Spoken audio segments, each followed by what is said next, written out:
Hello, എല്ലാവർക്കും എൻ്റെ ചാനലിലേക്ക് സ്വാഗതം. ചായ തിളയ്ക്കുന്ന സമയം കൊണ്ടേ നമുക്കൊരു അടിപൊളി പലഹാരം അങ്ങോട്ട് റെഡിയാക്കി എടുത്താലോ. നല്ല കിടിലനാണ്, എല്ലാവർക്കും വളരെ ഇഷ്ടപ്പെടും, പ്രത്യേകിച്ച് കുട്ടികൾക്ക് അടിപൊളിയായി ഇഷ്ടപ്പെടും. അപ്പോൾ നമുക്ക് റെസിപ്പിയിലേക്ക് കടന്നാലോ. അതിനായിട്ട് 6 ബ്രെഡ് എടുത്തിട്ടുണ്ട്. ഇനി ഇതിനൊന്ന് കട്ട് ചെയ്തെടുക്കണം കേട്ടോ. അപ്പോൾ നമുക്ക് എന്ത് ചെയ്യാം, ഒരു ബ്രെഡ് എടുത്തിട്ട് അതിൻ്റെ ഇതേപോലെ ഒന്ന് കട്ട് ചെയ്തെടുത്തിട്ടുണ്ട്. ഇതേപോലെ അരിക് ഇങ്ങനെ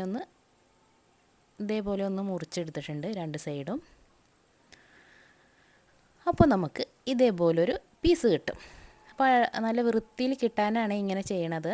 അപ്പോൾ ഈ 6 ബ്രെഡും ഇതേപോലെ ഒന്ന് മുറിച്ചെടുക്കുക കേട്ടോ. ഇതേപോലെ തന്നെ ഒന്ന് പതുക്കെ ഒന്ന് മുറിച്ചെടുത്താൽ ഇതേപോലെ അടിപൊളിയായി കിട്ടും. അങ്ങനെ നമ്മുടെ ബ്രെഡുകളൊക്കെ ഇവിടെ റെഡിയായി വന്നിട്ടുണ്ട്. അതേപോലെ നമ്മുടെ പാനിലേക്ക് 6 ബ്രെഡ് ഇങ്ങനെ ആവശ്യമുണ്ട്, അത് മാറ്റി വെച്ചിട്ടുണ്ട്. ഇനി വേണ്ടത് 3 കോഴിമുട്ടയാണ്. ഇതിന്ന് ഉടച്ച് ഈ പാത്രത്തിലേക്ക് ഒഴിച്ചു കൊടുക്കുക കേട്ടോ. അപ്പോൾ ഓരോന്ന് ഇതേപോലെ ഒന്ന് ഉടച്ചെടുത്ത് ഒഴിച്ചു കൊടുത്തിട്ട് ഇതിലേക്ക് ചതച്ച മുളക് വേണം കേട്ടോ. ചതച്ച മുളക് ഉണ്ടല്ലോ, ഉണക്ക മുളകിനെ ഒന്ന് ചതച്ചെടുത്തത് അതാവശ്യമുണ്ട്. അത് നിങ്ങൾക്ക് എരിവിനനുസരിച്ചിട്ട് ഇട്ട് കൊടുക്കാം. ആദ്യം നമുക്ക് കുറച്ച് ഒരു 1/4 ടീസ്പൂണും വേണ്ട, അതിനും കുറച്ച് ഒരു 2 നുള്ള് കുരുമുളക് പൊടി ഇട്ട് കൊടുത്തിട്ടുണ്ട്. അതേപോലെ 1/4 ടീസ്പൂൺ ചതച്ച മുളക് ഇട്ട് കൊടുത്തിട്ടുണ്ട്. 1/4 ടീസ്പൂൺ ഉപ്പും ഇട്ട് കൊടുത്തിട്ടുണ്ട്.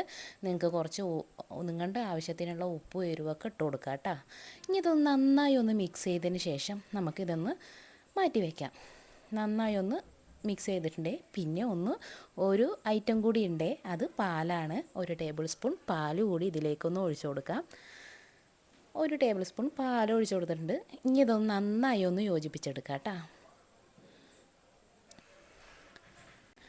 നന്നായി യോജിപ്പിച്ചിട്ട് അത് മാറ്റി വയ്ക്കാം. അപ്പോഴേക്കും ഞാൻ എന്ത് ചെയ്തു, പാനിലേക്ക് കുറച്ച് ബട്ടറൊക്കെ ഒഴിച്ച് ഒന്ന് ചൂടാക്കാനായിട്ട് വെച്ചിട്ടുണ്ടായിരുന്നു. ഇനി നമുക്ക് സ്റ്റൗവ് ഒന്ന് നന്നായി തീ കുറച്ച് വയ്ക്കാം.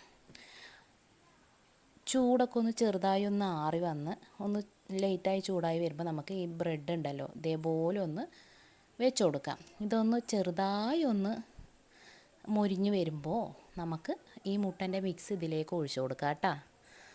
അതിപ്പോൾ ഒന്ന് ചെറുതായി ഒന്ന് മൊരിഞ്ഞ് വന്നിട്ടുണ്ട്. അപ്പോൾ നമ്മുടെ ആ മുട്ടൻ്റെ മിക്സ് എടുത്തിട്ട് ഒന്നുകൂടി നന്നായി ഒന്ന് യോജിപ്പിച്ചിട്ട് ഇതിൻ്റെ മേലോട്ട് ഒന്ന് ഒഴിച്ചു കൊടുക്കാം. എല്ലാവിടെയും ഒന്ന് കട്ടാക്കി ഒഴിച്ചു കൊടുക്കണേ. എല്ലാവിടെയും ഫില്ലാക്കിയിട്ട് ഒഴിച്ചു കൊടുക്കാൻ ശ്രദ്ധിക്കണേ.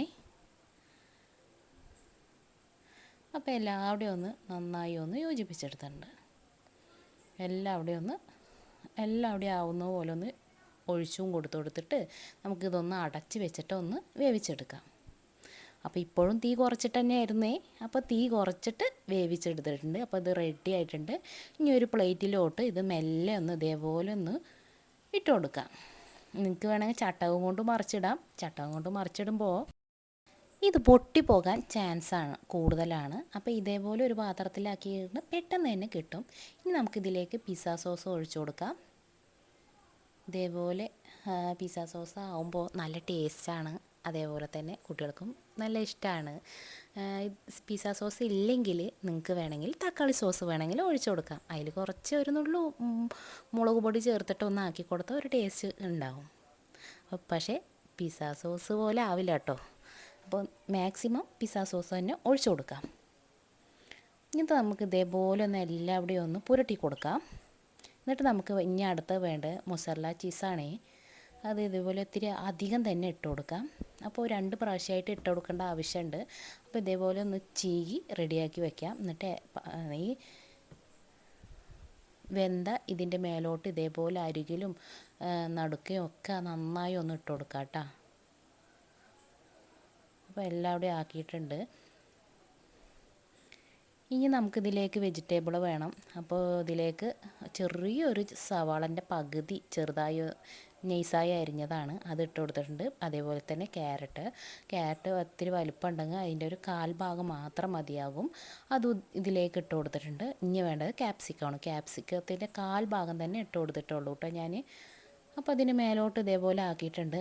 പിന്നെ വേണമെങ്കിൽ ചിക്കൻ വറുത്തതുണ്ടല്ലോ, അത് ഇതിൻ്റെ മേലോട്ട് വെച്ച് കൊടുക്കാം. ഇനിയിപ്പോൾ ചിക്കനും ഇല്ലെങ്കിലും കുഴപ്പമൊന്നുമില്ല കേട്ടോ, ഇങ്ങനെ കഴിക്കാനും നല്ല ടേസ്റ്റാണ്. അപ്പോൾ എൻ്റെ കയ്യിൽ ചിക്കൻ ഇല്ല, ചിക്കൻ കഴിഞ്ഞിരിക്കുകയാണ്. അപ്പോൾ ഞാൻ ഇവിടെ കുറച്ച് ബീഫ് ഉണ്ടായിരുന്നു, അതിന് മസാല തേച്ചിട്ട് ഒന്ന് വേവിച്ചെടുത്താണ്. അപ്പോൾ അത് ഇതിൻ്റെ മേലോട്ട് ഇട്ട് കൊടുത്തിട്ടുണ്ട്.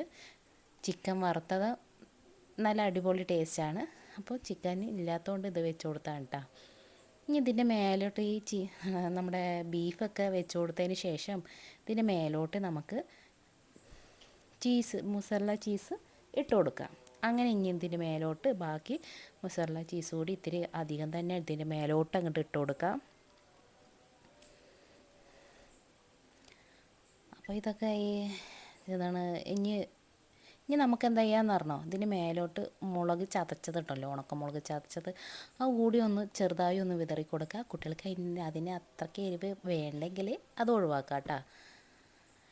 ഇനി നമുക്കിതൊന്ന് സ്റ്റൗ കത്തിച്ചിട്ട് തീ കുറച്ച് വെച്ചിട്ട് ഒന്ന് വേവിച്ചെടുക്കാം. കുറച്ച് സമയത്തിൻ്റെ ഉള്ളിൽ തന്നെ പെട്ടെന്ന് തന്നെ റെഡിയാവും. അങ്ങനെ ഒരു 2 മിനിറ്റ് അത്രയും വേണ്ട, അത്രയും കുറച്ച് സമയം കൊണ്ട് തന്നെ ഇത് വെന്ത് ആയിട്ടുണ്ട്. നമ്മുടെ വെജിറ്റബിളൊക്കെ ഒന്ന് അരവേവായാൽ മതി, അപ്പോൾ തന്നെ റെഡിയാകും. അപ്പോൾ എല്ലാവരും ഉണ്ടാക്കി നോക്കുക, അടിപൊളി ഐറ്റാണേ.